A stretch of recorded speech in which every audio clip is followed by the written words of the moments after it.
Ang turo tungkol sa kautusan. Huwag ninyong isipin na naparito ako upang ipawalang saysay ang kautusan ni Moises at ang isinulat ng mga propeta.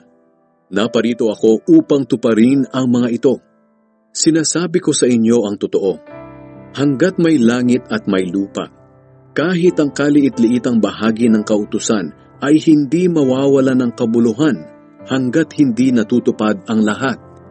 Kaya ang sinumang lumabag sa pinakamaliit na bahagi ng kautusan at magturo sa iba na lumabag din, ay ituturing na pinakamababa sa kaharian ng Diyos.